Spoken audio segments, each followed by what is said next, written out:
بارگاہ میں، بلکہ اہل ایمان کا یہ شیوا رہا ہے کہ وہ تو بہانے تلاش کرتے ہیں کہ ہمیں بہانہ مل جائے رب کی بارگاہ میں رونے کا، اللہ رب العزت سے مانگنے کا، گریہ ازاری کرنے کا، اپنے گناہوں پر ندامت اور معافی مانگنے کا اہل ایمان بہانہ تلاش کرتے ہیں۔ وہ کبھی رات کی تنہائیوں میں اکیلے جاگتے ہیں، کبھی مسجد کے اندر محفل کا اہتمام کر کے سب کو بلا کے جاگتے ہیں۔ کیوں؟ اکیلا بھی جاگا جا سکتا ہے، سب کو اس لیے بلا لیا کہ ان سب کے اندر کوئی تو ایسا ہوگا جو رب کو پیارا ہوگا۔ محفل، لنگر، یہ سارا کچھ اس لیے ہوتا ہے کہ ان ساری محفل میں ایک بندے کی دعا اگر قبول ہو جائے تو پھر اس ایک کے صدقے خدا سب کی بگڑی بنا دیتا،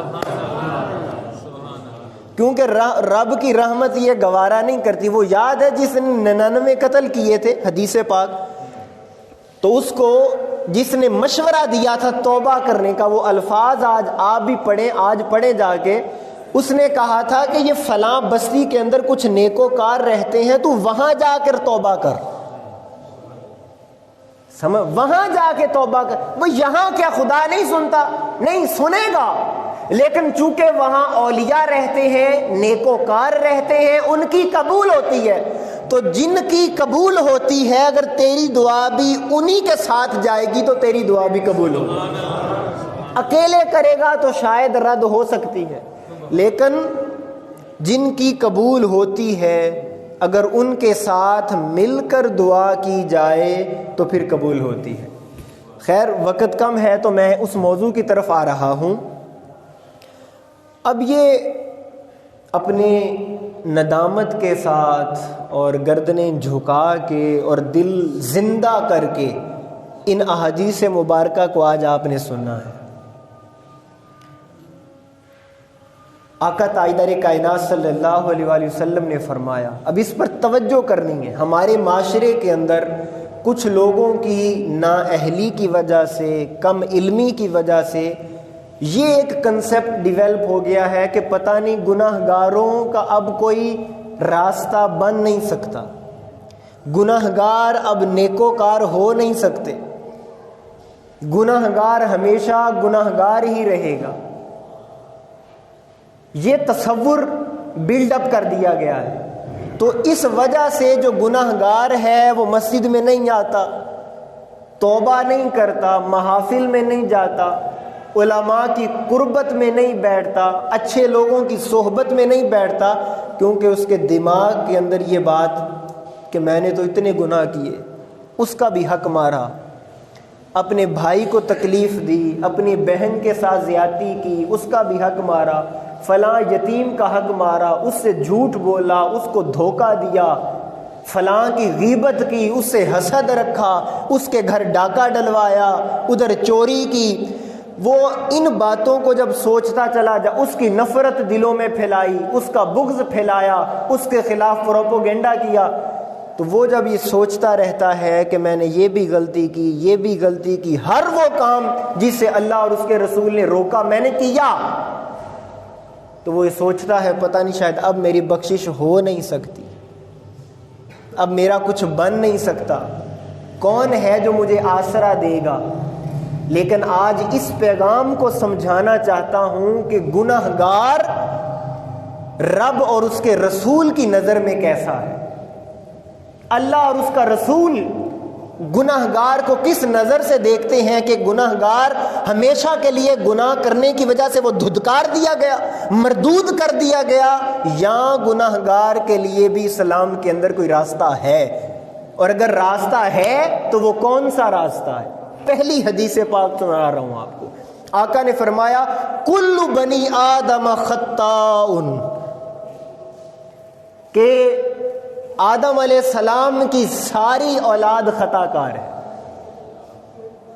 خطا کرنے والی ہے، ہر کسی سے کوئی نہ کوئی غلطی سرزد ہوتی ہے، تو بنی آدم خطا کار ہے۔ اگلے الفاظ، اب اگلے الفاظ سننے کے لیے ایک امید بندے کے اندر جاگ جاتی ہے کہ آقا تاجدار کائنات نے کیا پیغام بھیجا ہے اپنی امت کے نام، جو میں آج آپ کو پڑھ کے سنا رہا ہوں.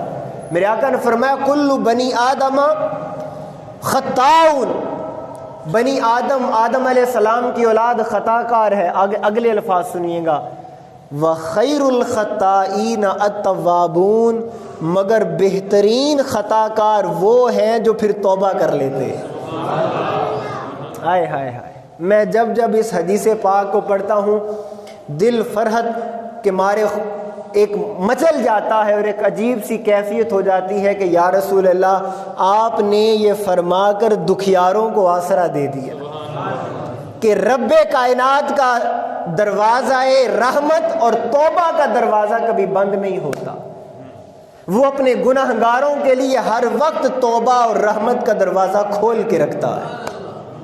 اور حدیث پاک میں ہے کہ فرمایا اللہ رب العزت کی رحمت کا دروازہ تب تک نہیں بند ہوگا جب تک سورج مغرب سے طلوع نہ ہو جائے. یعنی قیامت کی طرف اشارہ کیا گیا ہے کہ قیامت تک اللہ کے بندوں نے اپنے بندوں کے لیے دروازہ مغفرت کھول کے رکھا. اور پھر فرمایا کہ جو سچے دل کے ساتھ تائب ہو کے آتا ہے، اب تو ہمیں توبہ کرنے کا سلیقہ بھی نہیں آتا، ہمیں مانگنے کا سلیقہ بھی نہیں آتا، اللہ رب العزت کے سامنے اپنی جھولی پھیلانے کا سلیقہ بھی ہم لوگوں کو نہیں آتا. اللہ رب العزت کی بارگاہ میں جب بندہ تائب ہوتا ہے تو دو شرطیں ہیں، توبہ کی دو بنیادی شرطیں ہیں. ایک کہ وہ اپنے اس فعل بد سے توبہ کر لے، زانی ہے تو زنا چھوڑ دے، ڈاکو ہے تو ڈاکہ زنی چھوڑ دے، چور ہے تو چوری چھوڑ دے، جھوٹ بولتے کی عادت ہے تو جھوٹ بولنا چھوڑ دے، جو اس کے اندر بد فعلیاں ہیں ان سب کو ترک کر دے، پہلی چیز. اور دوسری پھر اس کے بعد وہ عمل نہ کرنے کا اللہ سے پکا عزم کرے اور اس کے بعد اپنے عمل کو صالح کر لے، اپنا عمل اچھا کر لے. الا من تاب وآمن وعمل عملا صالحا، اپنا عمل صالح کر لے. ہم کیا کرتے ہیں؟ رات توبہ کر کے جاتے ہیں، صبح جا کر پھر وہی برا کام کرتے ہیں. رات توبہ کر کے جائیں گے، ادھر جمعے کی نماز میں اللہ سے معافی مانگ کر جائیں گے، گھر جا کر پھر وہی بے حیائی والے معاملات چلیں گے، جھوٹ بولیں گے، ماں باپ کو تنگ کریں گے، لوگوں کا حق ماریں گے، تکلیف دیں گے کسی کو. میں سمجھ نہیں آتا اور کبھی پریشان ہو جاتا ہوں یہ بات سوچ کے کہ ہم کیسے مسلمان ہیں کہ ایک لمحے پہلے اللہ رب العزت کی بارگاہ میں گڑ گڑا رہے ہوتے ہیں، اگلے ہی لمحے بدل جاتے ہیں، اللہ کی بارگاہ سے کیا ہوا وعدہ بھول جاتے ہیں. لیکن مقام کرم تو دیکھیں، ہم کتنے گناہ گار ہیں لیکن مولا کا در آج بھی اپنے گناہ گاروں کے لیے کھلا ہوا. وہ کہتا بندے چل کوئی بات نہیں، تو نے میرے سے وعدہ کیا تھا توڑ دیا، چل پھر معافی مانگ لے، پھر میری بارگاہ کی طرف آ جا، مجھ سے رجوع کر لے، معافی مانگ لے.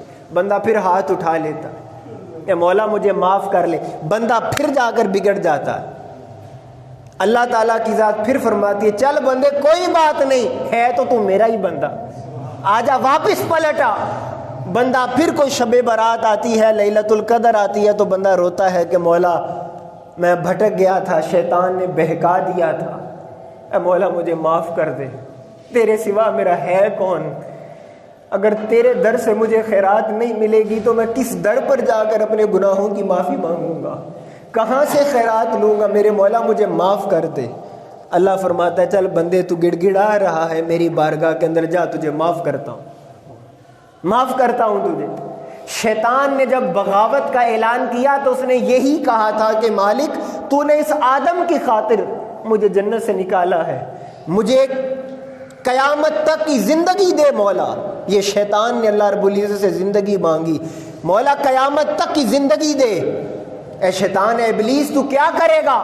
فرمایا مولا میں تو اب مایوس ہو چکا تیری رحمت سے، لیکن اب میں نے جو جہنم میں جانا ہے تو مجھے زندگی دے، میں اعلان جنگ کرتا ہوں کہ قیامت تک میں تیرے بندوں کو گمراہ کرتا رہوں گا، انہیں گناہوں پر اکساتا رہوں گا، ان سے گناہ کرواتا رہوں گا۔ اللہ پاک نے فرمایا جا ابلیس، اگر یہ تیرا دعویٰ ہے تجھے قیامت تک کی زندگی دیتا ہوں۔ اب آپ سوچ رہے ہوں گے کہ اللہ پاک نے خود اس کو اتنی زندگی دے دی۔ اگلا حصہ سنیں جو انسان کو رونے کے اوپر مجبور کرتا ہے، سوچنے کے اوپر مجبور کرتا۔ فرمایا ابلیس، شیطان، اگر میں نے تجھے قیامت تک کی زندگی دے دی کہ تم میرے بندوں کو گمراہ کر، تو سن، تجھے زندگی دے رہا ہوں اور اپنے بندوں کو یہ خوشخبری سنا رہا ہوں، مرنے سے ایک لمحہ پہلے بھی توبہ کریں گے خدا معاف کر دے گا۔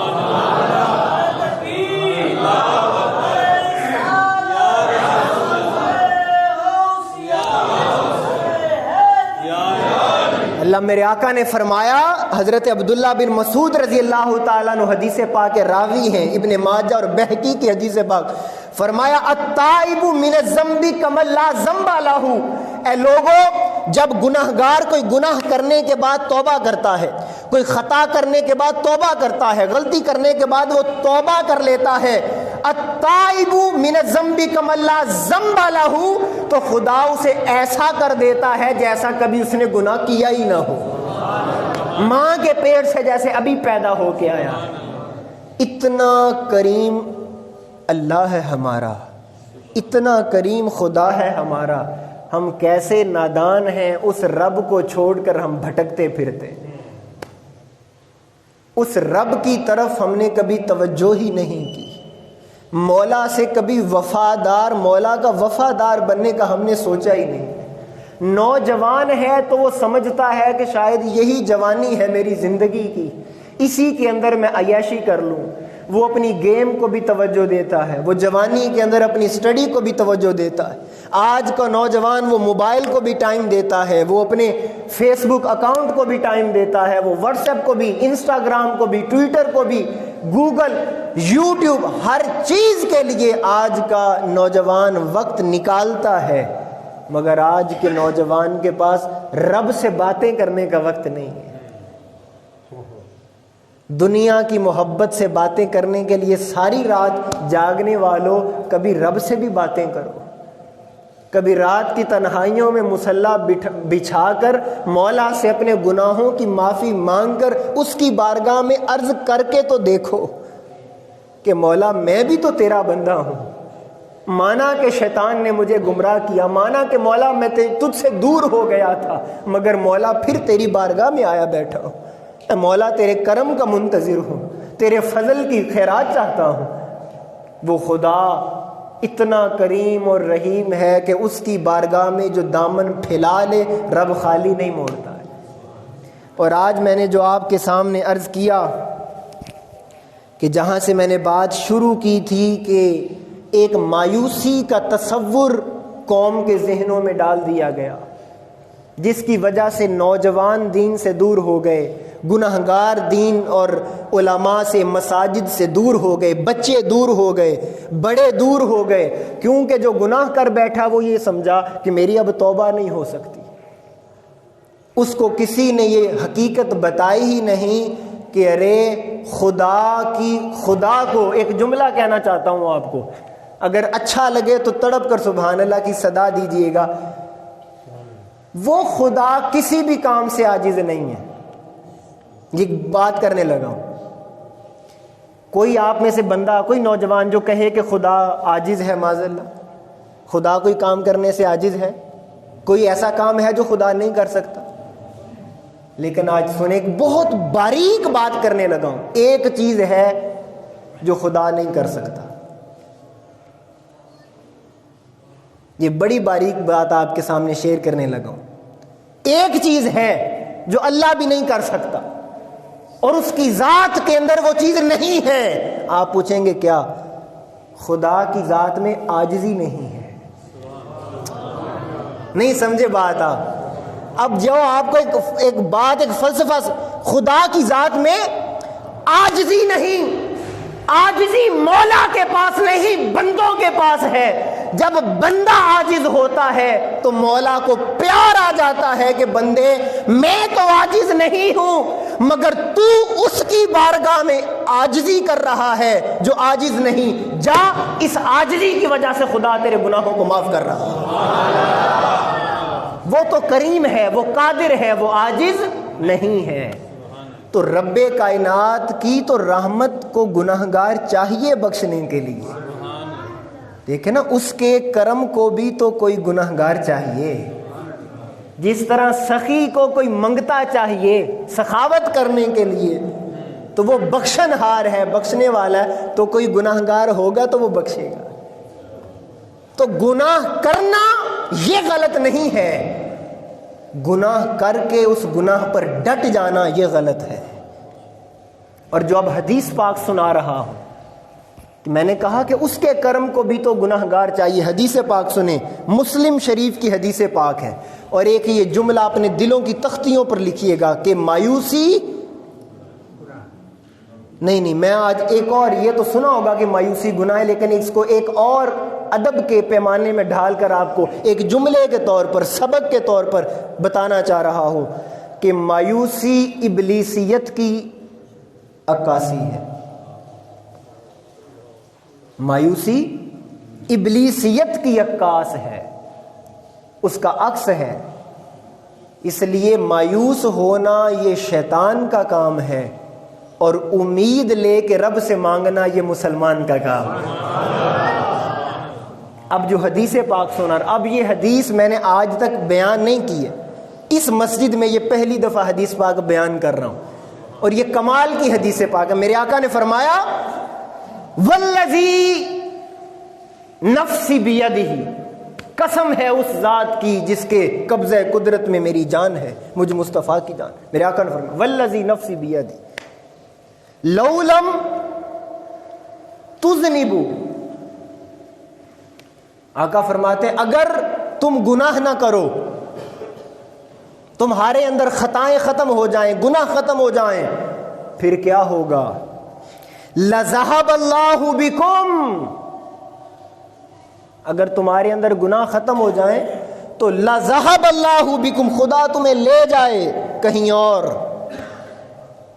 پوری توجہ سے، اگر تم سے گناہ ختم ہو جائیں، تم گناہ کرنا چھوڑ دو، ترک کر دو، لذہب اللہ بکم، خدا اس قوم کو کہیں اور لے جائے، پھر کیا کرے گا اللہ؟ وَلَجَاءَ بِقَوْمٍ يُذْنِبُونَ، پھر خدا ایک ایسی قوم کو لائے گا جو گناہ کرتی ہوگی۔ اگر آپ سمجھے ہیں تو سبحان اللہ بولے۔ اگر تم گناہ اور خطا چھوڑ دو، یہ آقا فرما رہے ہیں، اپنی امت کو پیغام دے رہے ہیں کہ مایوس نہیں ہونا۔ کیوں کہ اگر تم گناہ کرنا چھوڑ دو، تم گناہ ترک کر دو، تمہارے اندر خطا نہ ہو، تو خدا اس قوم، ساری قوم کو لے جائے جو گناہ نہ کرتی ہو، لے جائے۔ اگر سارے تم نیکوکار بن جاؤ، سارے حاجی بن جاؤ، سارے ولی بن جاؤ، لے جائے خدا۔ لذہب اللہ بکم، خدا لے جائے گا اس قوم کو، کہیں اور لے جائے گا، اور پھر ایسی قوم آباد کرے گا جن کے اندر کچھ لوگ گناہگار بھی ہوں گے۔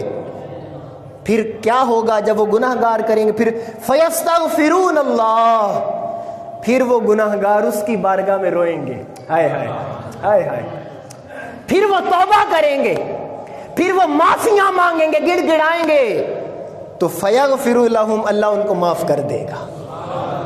اب یہ حدیث بتا رہی ہے کہ رب چاہتا ہے کہ اس سرزمین پر جو گناہگار ہیں وہ میری بارگاہ کے اندر معافی مانگے اور میں معاف کر دوں۔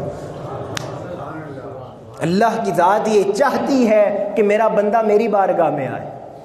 اور آپ کبھی سوچیں کہ بھائی فرحان ہم تو بڑی معافی مانگتے ہیں، بڑا روتے ہیں، پر ہماری دعائیں قبول نہیں ہوتی، اور لوگ کہتے ہیں کہ انگریز، گورے، کافر لوگ، غیر مسلم، انہیں بن مانگے سب کچھ دیا جا رہا ہے، وہ اپنے جا کے بتوں سے اور خداؤں سے مانگتے ہیں، اللہ انہیں دیتا تو ان کو بھی اللہ تعالیٰ ہے، لیکن وہ اپنے بتوں سے مانگتے ہیں تو ان کو مل جاتا ہے، ہمیں نہیں ملتا۔ اب ایک محبت والوں کو یہ بات سمجھ میں آئے گی، اللہ تعالیٰ اگر تمہیں کچھ نہیں دے رہا، تمہاری دعا قبول نہیں ہو رہی، تو اس کا معنی لوگوں یہ ہے رب کو تیرا مانگنا بڑا پسند ہے. ہائے ہائے ہائے ہائے ہائے. رب کو آپ کا مانگنا اچھا لگا اس لیے رب چاہتا ہے اسے مانگنے کا ڈھنگ آتا ہے, اسے گڑ گڑانے کا ڈھنگ آتا ہے, سلیقہ, اس لیے رب چاہتا ہے تو بار بار آگے مجھ سے مانگا کرے. اور اسے جس کو دے دیا وہ پلید اور ناپاک تھا, اس لیے رب نے چاہا نہیں کہ یہ بار بار آئے اور مجھ سے باتیں کرے. رب چاہتا ہے کہ تو رب کی بارگاہ میں آئے. اور رب کو آخری بات, اللہ کو خوشی کتنی ہوتی ہے یہ بھی پہلی دفعہ اس مسجد میں بیان کر رہا ہوں. اتنا سفر کرنے کے باوجود بھی میں نے کہا اب اتنا سفر کیا, طبیعت بھی خراب, لیکن آپ کو کچھ نئے راز کی بات بتا دوں. یہ حدیث متفق علیہ ہے, یعنی کہ بخاری شریف میں بھی اور مسلم شریف میں بھی. اور حدیث بڑی کمال کی. آقا نے فرمایا, حضرت انس بن مالک رضی اللہ تعالیٰ عنہ راوی ہیں جو میرے آقا کے خادم خاص تھے, وہ راوی حدیث پاک کے. اور حدیث مسلم شریف کے اندر, اب چونکہ وقت کم ہے تو متن کے بغیر ہی میں اس کا خلاصہ آپ کے سامنے رکھ رہا ہوں. آقا نے فرمایا کہ اللہ رب العزت کو اس وقت بڑی خوشی ہوتی ہے. اب آپ نے سبحان اللہ کہنی ہے, اللہ تعالیٰ کو اس وقت بڑی خوشی ہوتی ہے. کب؟ جب گناہگار اسے معافی مانگتا ہے. پھر آگے اللہ پاک نے ایک تمثیل بیان کر دی کہ کتنی خوشی ہوتی ہے. ہائے ہائے ہائے, یہ تحفہ آج کمال کی حدیث پاک ہے. پھر آقا نے بیان کیا کہ اللہ تعالیٰ کو کتنی خوشی ہوتی ہے. پھر آقا نے فرمایا دیکھو, ایک شخص ہو وہ صحرا کے اندر سفر کر رہا ہو, پوری توجہ, صحرا کے اندر سفر کر رہا ہو, اس کے پاس ایک اونٹنی تھی, تو اونٹنی کے اوپر اس کا کھانا تھا, اس کا پانی تھا.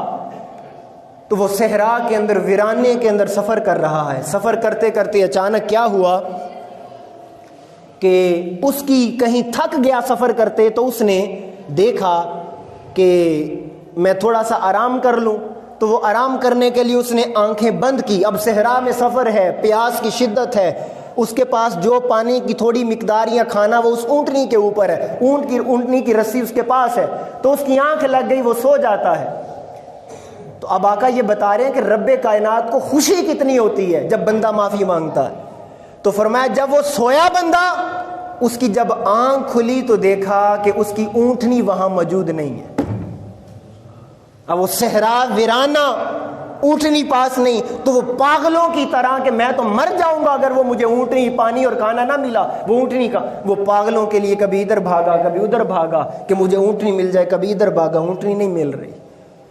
اب وہ تھک ہار کر ایک درخت کے سائے میں موت کا انتظار کرنے لگا کہ اب مجھے موت آئے گی کہ اس صحرا کے اندر جہاں بندہ نہ بندے کی ذات کوئی, میں تنہا, وہ اونٹنی تھی جس کے اوپر پانی اور کھانے کی اشیاء تھی, وہ چلی گئی, پتہ نہیں کہاں چلی گئی. اب وہ موت کا انتظار کر رہا ہے وہاں بیٹھ کر. اسی اثنا کے اندر ایک بار اس کی پھر آنکھ لگ گئی. تو جب آنکھ لگی دوبارہ کھلی تو وہ اونٹنی وہاں موجود تھی. ابھی ایک دفعہ محبت سے بولیے سبحان اللہ. کچھ خاص راز کی بات بتانے لگا ہوں. آقا نے فرمایا جب اس کی آنکھ کھلی تو اس نے اونٹنی کو دیکھا تو اس کی جان کے اندر جان آ گئی. اب اس کو اتنی خوشی ہوئی, وہ کھل اٹھا, مچل اٹھا خوشی سے.